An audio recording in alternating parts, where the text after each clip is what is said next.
very much. My name's Simon Berry, and I'm the founder and I lead ColaLife. ColaLife started out as an idea. It then became an idea that was spread.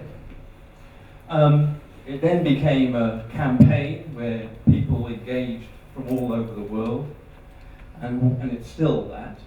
And while it was campaigning, it also became a broker of partnership.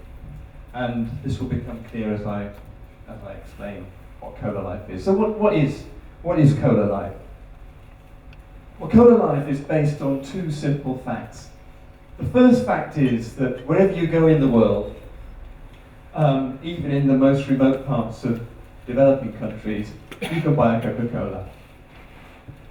The second fact is that in these same places, 1 in 5 children die before their 5th birthday. This 30-second animation explains what ColaLife is all about.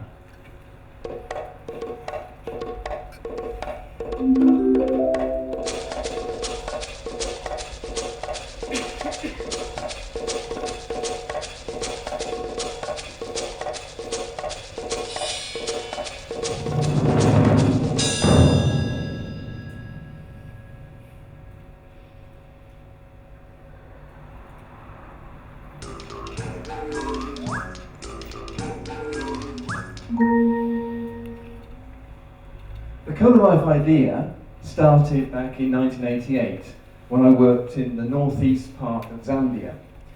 In that area of the world, very sparsely populated, with 2 people per square kilometre, slash and burn agriculture was the way you grew your food. Despite the remoteness and the sparsity of the population, wherever I went, people would gather. You would then pull into a village and people would gather. And the second or third question you'd invariably be asked is, would you like a Coca-Cola? In these same places, this is what's happening. These are figures for Africa. 4 children die every minute.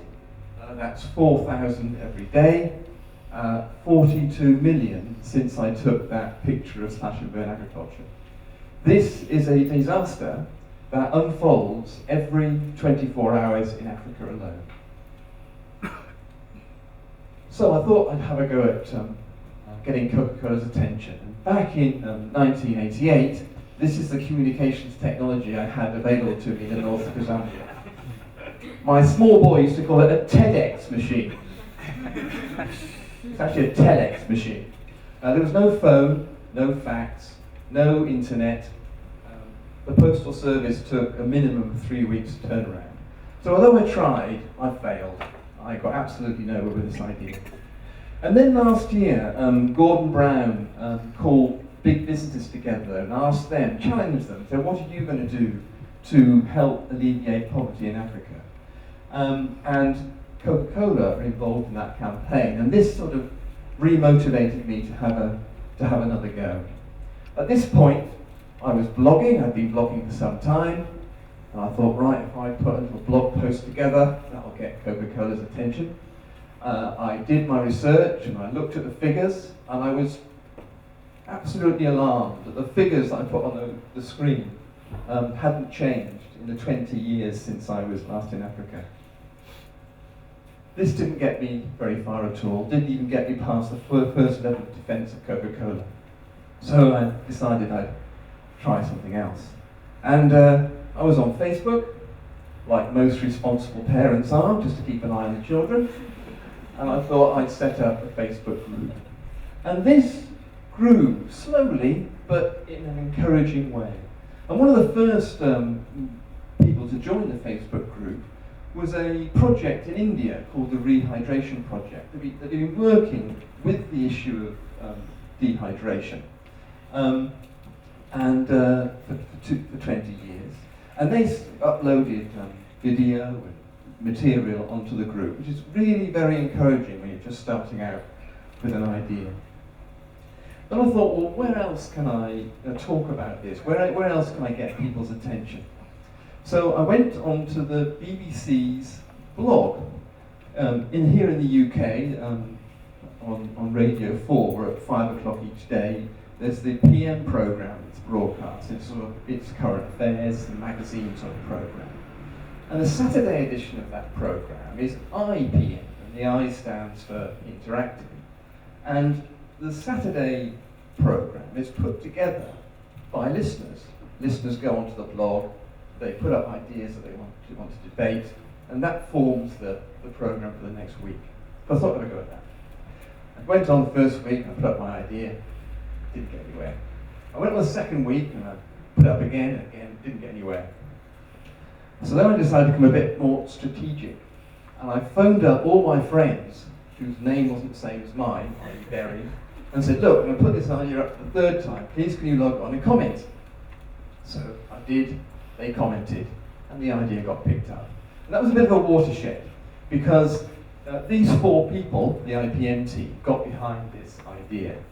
They've got the name of the BBC behind them, they've got the time, and they just kept ringing around. They got Eve Graham to sing. Eve Graham was the New Seekers singer that sang that very famous Coca-Cola jingle, Let's Teach the World to Sing, I think it became. Anyway, she sang alternative lyrics down the phone, which was broadcast over the BBC. But more importantly, they got a statement out of Coca-Cola. And the statement came from this man, Salvatore Gabola. And he, at that time, was the global head of stakeholder relations for Coca-Cola. And that team within Coca-Cola, I think effectively the CSR team, is based in Brussels, which is very handy. Because he invited me to go to talk about the idea. And we had lunch, and it was all very nice.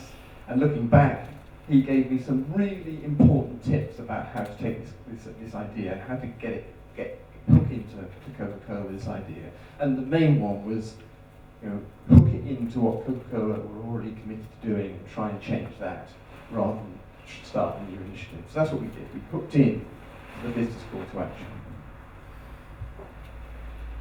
Now, this is the idea we started out with. We were going to remove a bottle from 1 in 10 crates, and we were going to replace that bottle with a cylinder.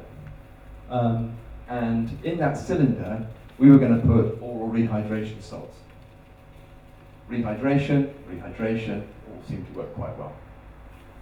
But then my partner said to me, hang on a minute, that's not going to work because you're going to undermine the profitability of the whole Coca-Cola distribution network. That's what you're interested in, you don't want to undermine it. Why don't we use the space inside the crates, the unused space? So I climbed into a crate and had a look, and it's quite remarkable how much space there is. So the idea changed from a cylinder to a wedge that fits between these crates.